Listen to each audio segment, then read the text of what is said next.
Irmãos, irmãs, encerramos hoje com alegria o mês de agosto, hoje dia 29 de agosto.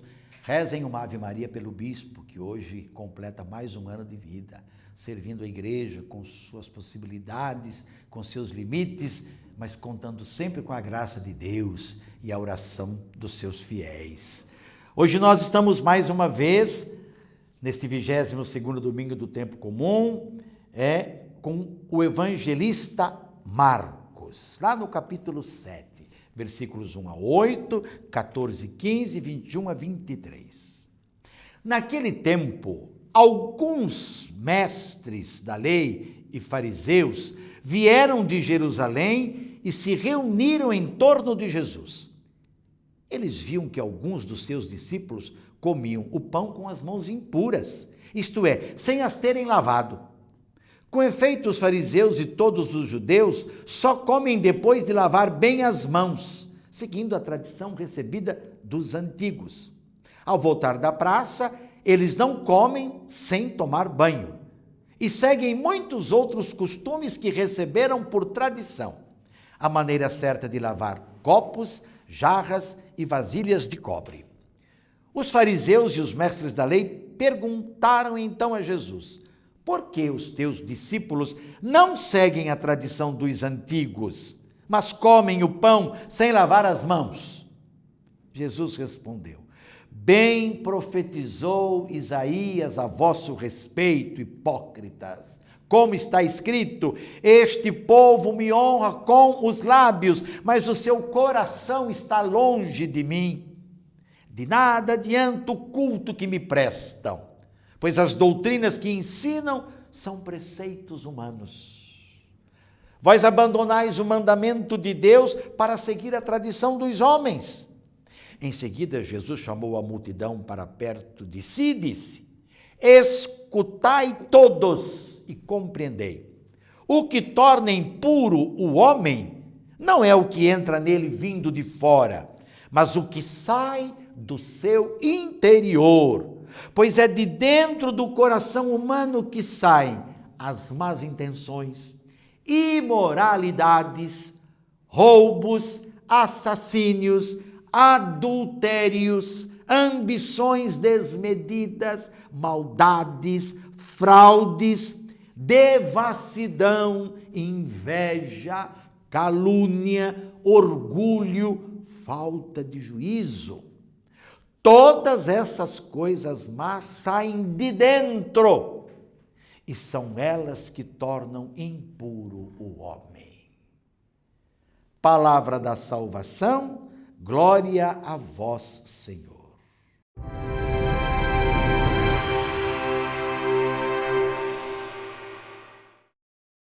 Meus irmãos, minhas irmãs, que maravilha o evangelho que ouvimos. O evangelho que ouvimos hoje diz que a verdadeira religião, o culto que agrada a Deus é fundamentalmente comunhão com o seu projeto de amor, que é o reino. O reino que se traduz na prática da justiça e da verdadeira liberdade. Só quem tem a liberdade evangélica, só quem tem a liberdade no seguimento de Jesus é capaz de se livrar de inveja, calúnia, devassidão, ambição, maldade, fraudes e tudo mais. E todo o evangelho de Marcos tem como finalidade formar as pessoas para o encontro com Jesus e a adesão a Ele, o sim a Ele. E quem o encontra, quem encontra Jesus, supera uma prática religiosa formal, estéril, sem incidência na vida, para dele tornar-se discípula, ou seja, um aprendiz cotidiano dos valores do reino. Jesus questiona os fariseus e alguns mestres da lei que absolutizavam a questão ritual, como lemos nos versículos 3 e 4. O que está em jogo é que a tradição farisaica, veja, não é a lei de Deus, os preceitos de Deus. A tradição farisaica, né, criava tabus, preconceitos e barreiras, sobretudo em relação aos pagãos, que eram considerados impuros. Os pagãos eram considerados impuros. Eles que haviam dado também a sua adesão a Jesus. É Jesus quem vai pôr um ponto final na questão do puro e do impuro e pontuar o que realmente torna as pessoas impuras e as afasta de Deus, como nós lemos nos versículos 15 a 23. Tradição e costumes, meus irmãos e minhas irmãs, não podem dificultar, delimitar a experiência de Deus no coração das pessoas.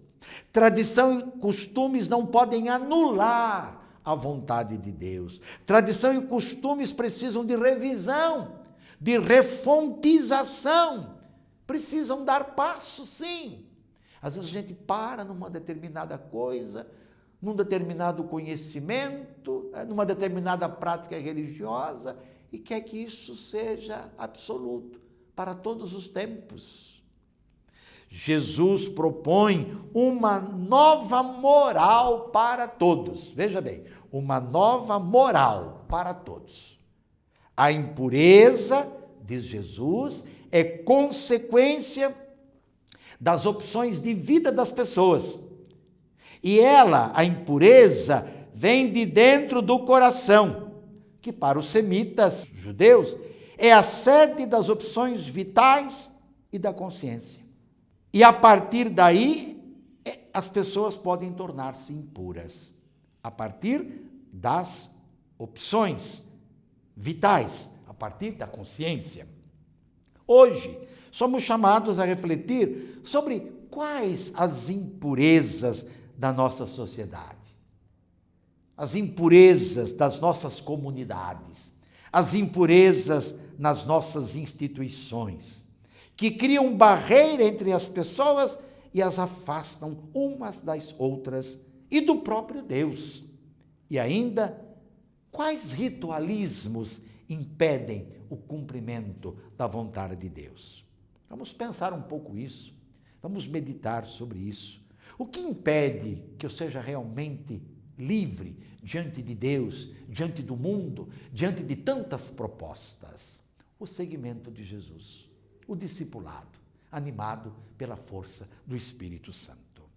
E terminando o mês de agosto, nós hoje lembramos o catequista, é o Dia Nacional do Catequista. Meus irmãos, minhas irmãs, não parece, mas a catequese ou os catequistas na nossa igreja são um exército, são milhares. Não há uma paróquia, não há uma comunidade que não tenha alguém que se dedique à instrução, a ajudar as pessoas, sejam crianças, jovens, adultos, a fazer o caminho com Jesus, não é? Até chegar à maturidade cristã.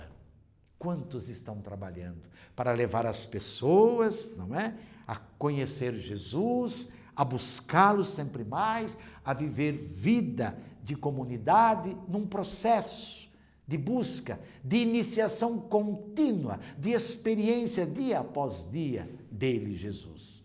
Que bom!